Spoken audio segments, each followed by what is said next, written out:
Class 10, Exercise 6.2, Question number 2. E and F are points on the sides PQ and PR respectively of a triangle PQR.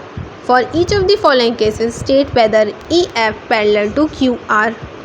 The question is very simple guys. So हमें एक triangle दे रखा है P, Q and R और यहाँ पे दो points दे रखे हैं E एंड R, उन दोनों को ज्वाइन करके एक लाइन ड्रॉन है। तो हमें यहाँ पे कुछ केसेस दे रखे हैं, 3 केसेस हैं। इन तीनों केसेस के बेसिस पे बताना है कि EF पैरेलल है QR के या नहीं। ठीक है, EF जो लाइन है वो QR के पैरेलल है या नहीं। तो इसका सॉल्यूशन हम स्टार्ट करते हैं। ठीक है, तो अब हम क्या करने वाले हैं, सबसे पहले तो इसका फर्स्ट केस सॉल्व करेंगे। तो यहाँ पे हमें PE की वैल्यू जो दे रखी है 3.9, उसको हम यहाँ इस ट्राइंगल में मार्क कर देंगे। ठीक है, तो यहाँ पे 3.9 लिख दिया हमने। एंड हमें EQ की क्या वैल्यू दे रखी है 3 सेंटीमीटर, तो हम यहाँ लिख देंगे 3। PF की वैल्यू हमें दे रखी है 3.6, तो इसको लिख दिया हमने।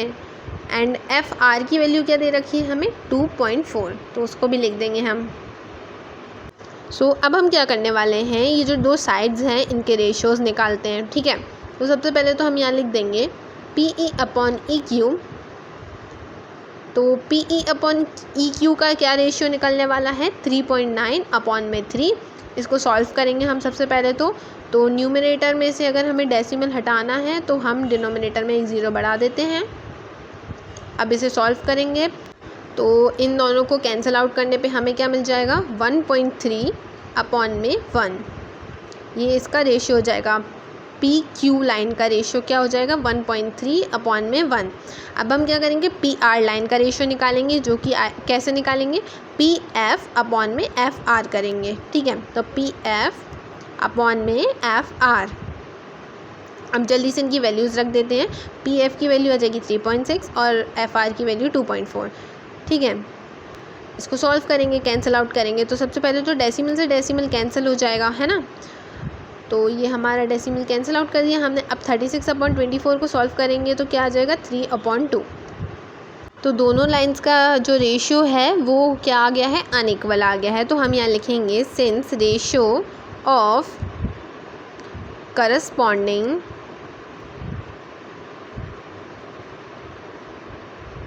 corresponding sides are not equal, that's why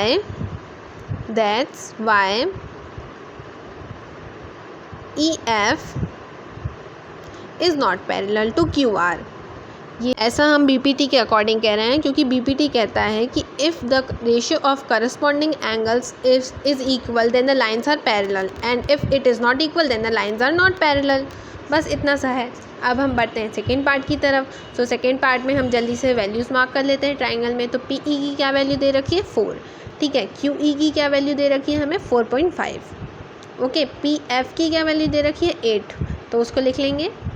and FR की वैल्यू दे रखी है 9 सेंटीमीटर, तो 9 लिख लेते हैं। अब हम PQ एंड PR का रेशियो निकालेंगे। तो PQ का रेशियो हो जाएगा हमारा PE अपॉन में EQ। इसमें वैल्यूज़ पुट करेंगे तो PE की वैल्यू आ जाएगी 4 एंड EQ की 4.5। अब हम क्या करते हैं, इसको सॉल्व करते हैं।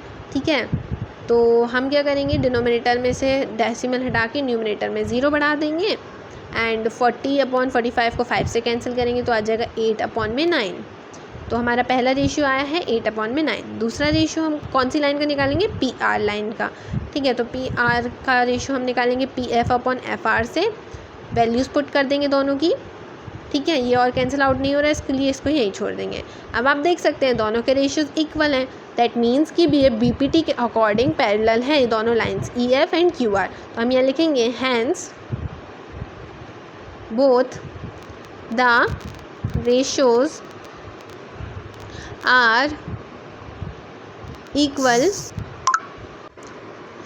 EF is parallel to QR। ये हम BPT के अकॉर्डिंग बोल रहे हैं। तो सेकेंड पार्ट सॉल्व हो गया है। अब मूव करते हैं थर्ड पार्ट की तरफ। तो थर्ड में सबसे पहले हम जो PQ लाइन है उसका रेशियो लिखना पड़ेगा। तो PQ लाइन का रेशियो क्या हो जाएगा PE अपॉन में EQ। ठीक है, तो PE की वैल्यू तो हमें 0.18 दे रखी है ठीक है। अब ई क्यू की वैल्यू हमें दे नहीं रखी है, तो वो हम कैसे फाइंड करेंगे? जो पी क्यू पूरी लाइन है इसमें से पी ई की लेंथ को माइनस कर देंगे तो बचेगी हमारे पास ई क्यू की लेंथ। ठीक है, तो पी क्यू की क्या वैल्यू दे रखी है हमें? 1.28। ओके, पी ई की वैल्यू हमें क्या दे रखी है? 0.18। ठीक है, अब इनको आपस में हम माइनस कर देंगे तो हमें क्या मिल जाएगा यहाँ पे? 1.10। ठीक है, हमें यहाँ पे मिल जाएगा 1.10। अब इसको सॉल्व करेंगे, डेसिमल से डेसिमल सबसे पहले तो कैंसिल हो जाएंगे हमारे न्यूमरेटर और डिनोमिनेटर दोनों से। अब 18/110 को अगर हम कैंसिल आउट करते हैं 2 से तो हमें क्या मिल जाता है यहाँ पे? 9/55। 9/55 और कैंसिल आउट नहीं होगा तो इसको यहीं छोड़ देंगे। हमारा पहला रेशियो हो जाएगा 9/55। दूसरा रेशियो निकालेंगे हम पी आर लाइन का, जो कि कैसे निकालेंगे? पी एफ अपॉन में एफ आर करके। ठीक है, अब पी एफ अपॉन में एफ आर की वैल्यू लिख देते हैं। तो सबसे पहले पी एफ की वैल्यू हमें 0.36 दे रखी है तो हम वो लिख देंगे। अपॉन में हम क्या करेंगे? एफ आर की वैल्यू लिखेंगे। एफ आर की वैल्यू हमें क्वेश्चन में दे ही नहीं रखी है, हमें क्या करना होगा फिर? जो पूरी पी आर लाइन है उसमें से हमें पी एफ की वैल्यू को माइनस करना होगा, तो हमें क्या मिल जाएगा? एफ आर की वैल्यू। तो पी आर की वैल्यू क्या दे रखी है हमें? 2.56 है ना, तो वो लिख देते हैं यहाँ पे 2.56। एंड पी एफ की हमें क्या वैल्यू दे रखी है? 0.36। तो 2.56 में से 0.36 को अगर हम माइनस कर देंगे तो हमें क्या मिल जाएगी फाइनल वैल्यू? 2.20। तो अब क्या करते हैं? 0.36 एंड 2.20 को सॉल्व करते हैं तो डेसिमल से डेसिमल कैंसिल हो जाएगा। देन 36/220 को हम कैंसिल आउट कर लेंगे तो हमें क्या मिल जाएगा? कौन सा फ्रैक्शन मिल जाएगा? 9/55 मिल जाएगा। ठीक है, तो यहाँ लिख लेते हैं 9/55। एंड यहाँ पे आप साफ साफ देख सकते हैं कि दोनों रेशियोज़ ही इक्वल आ रहे हैं, तो हम यहाँ लिखेंगे so E F is parallel to Q R, क्योंकि बीपीटी हमें क्या कहती है? अगर दो करस्पॉन्डिंग साइड्स का रेशियो इक्वल होता है तो दोनों लाइंस पैरेलल होती हैं, है ना। तो हम यहाँ लिख देंगे as the ratio of corresponding sides are equal, और प्रोपोर्शनल भी लिख सकते हैं हम। ठीक है, तो इसी के साथ हमारा जो 6.2 था इसका क्वेश्चन नंबर 2 सॉल्व हो जाता है। अगर आपको इस क्वेश्चन में डाउट हो तो don't hesitate to ask in the comment section below. Don't forget to like, share and subscribe.